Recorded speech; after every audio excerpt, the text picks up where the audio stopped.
Nah, misalkan kita ingin memodelkan benda jatuh ya. Jadi misalkan kita melepaskan benda dari ketinggian tertentu. Nah, kita ingin tahu dia butuh berapa lama sampai menyentuh lantai ya. Misalkan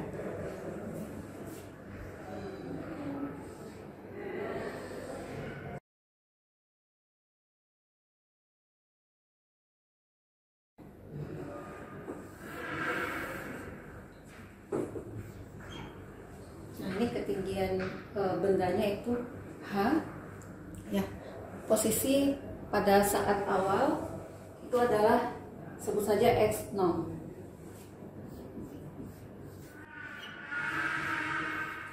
Ya, jadi pada waktu T sama dengan 0 dia posisinya di 0 ya. Kemudian nanti pada saat ini kita lepaskan, maka dia akan bergerak ke sini gitu ya.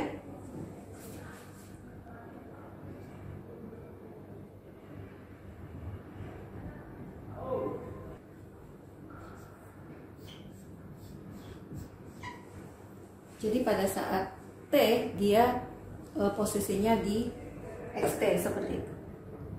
Nah, di sini hal yang penting adalah kita punya data tentang jarak ya. Kemudian kita punya data tentang waktu, dan tentunya jarak dan waktu kita pasti akan punya data tentang kecepatan. Oke. Ya, jadi kita ingin tahu berapa lama dia menyentuh lantai. Kita juga ingin tahu pada waktu T ya, posisi benda itu ada di mana ya. Misalkan pada saat 0,01 detik dia sudah menempuh berapa meter misalkan jaraknya dari posisi mula-mula ya. Nah, misalkan dalam memodelkan dunia nyata ini kita asumsikan dulu ya. Misalkan kita asumsikan bahwa kecepatan itu proporsional terhadap jarak misalkan ya. Jadi misalkan kecepatan itu kan perubahan jarak terhadap waktu ya, dia proporsional dengan misalkan terhadap jarak misal ya. Nah, bagaimana cara menyelesaikannya ya? Ini kita selesaikan dengan menggunakan integral ya. Jadi ini kita satukan ke sini, komponen X-nya sama dengan A. Oke, nah kita integralkan kedua ruas. Maka dx per x ya, integralnya itu adalah ln x, kemudian ini integralnya adalah A T plus C ya. Nah, kemudian ln x itu kan E log x ya, berarti bisa kita dapatkan x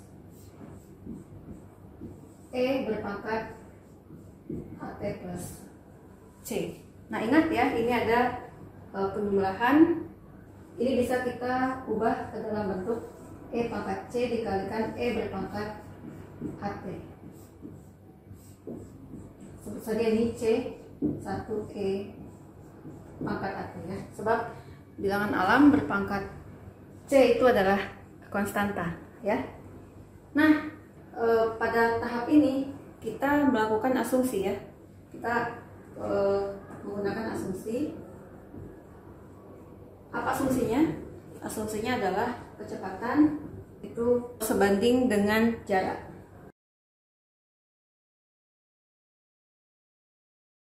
Kemudian dalam tahap ini kita menganalisis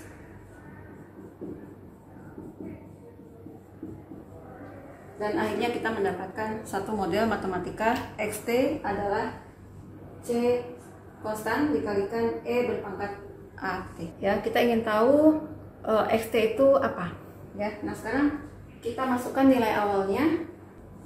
Nanti kita masukkan nilai awalnya adalah X0 sama dengan 0 ya. Nanti kita masukkan ke sini. Nah, kita ganti T-nya sama dengan 0. Berarti ini adalah 1, berarti X0 sama dengan C1 ya. Dan dia sama dengan 0 ya, berarti X0 sama dengan 0. Seperti itu ya. Nah, kemudian ya kita punya rumus umum, berarti XT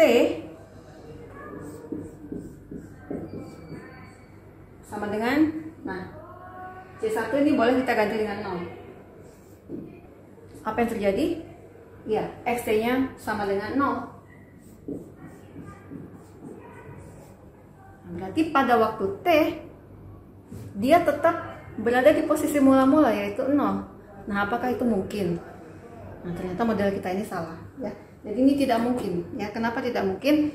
Karena kalau XT pada waktu T ya, dia sama dengan 0, artinya benda itu tidak pernah jatuh. Ya, berarti itu tidak mungkin. Berarti asumsi kita salah dan kita harus memperbaiki model.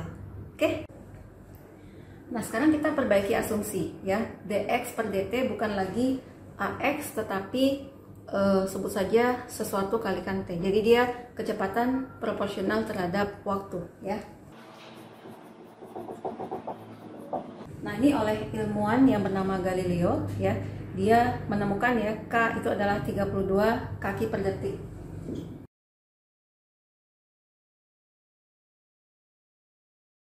Oke, kita selesaikan ini ya dengan metode pemisahan variabel ya, menggunakan integral. K boleh langsung kita ganti dengan 32. Kita integralkan kedua ruas. Integral dx itu adalah x integral 32 kali t dt itu adalah 32 per 2 t kuadrat plus konstan. Nah, sekarang kita masukkan nilai awal ya, posisi mula-mula x pada waktu t sama dengan 0 itu adalah 0. Berarti kita masukkan ke sini. Berarti C-nya sama dengan 0. Ya, berarti kita punya rumus ini. Ya, dengan memasukkan C sama dengan 0. Nah, kelihatannya masuk akal ya. Jadi posisi benda setelah T detik itu 16 kalikan T kuadrat. Ya. Nah, coba sekarang kita uji ya. Kita uji. Nah, misalkan di sini kan pada waktu XT ya. Sebut saja kita asumsikan bahwa XT itu sama dengan H misalkan ya, maka kita punya H sama dengan 16 T kuadrat, atau boleh kita tulis T kuadrat sama dengan H per 16 ya. Berarti T ini adalah ya 1/4 akar H ya. Nah, kelihatannya masuk akal. Coba sekarang kita lakukan pengujian ya. Jadi misalkan kita punya H T.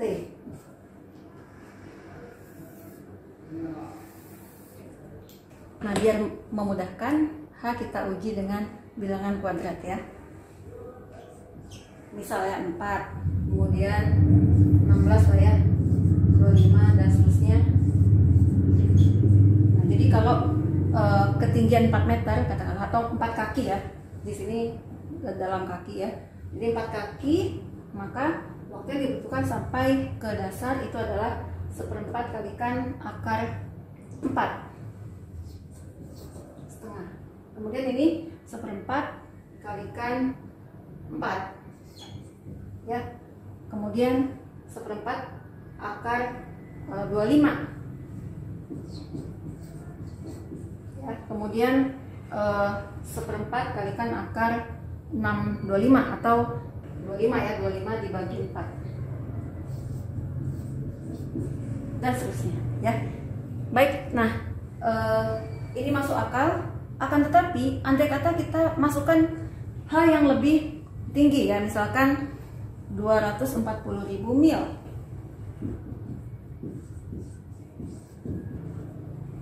Nah, apa yang terjadi pada saat hanya itu 240.000 mil, maka kita bisa mencari T ya, 2,5 jam. Nah, tapi tunggu dulu, teman-teman tahu ya apa 240.000 mil itu kira-kira jarak bumi ke bulan. Jadi andai kata rumus ini tetap berlaku, maka bulan itu akan jatuh ke bumi dalam waktu 2,5 jam. Mengerikan ya. Nah, tapi untunglah rumus ini hanya berlaku untuk apa? Untuk jarak yang relatif pendek ya. Jadi bisa kita simpulkan bahwa ini sudah di luar tujuan kita. Sementara itu rumus ini valid ya, relatif mendekati dengan kondisi dunia nyata untuk jarak yang relatif dekat.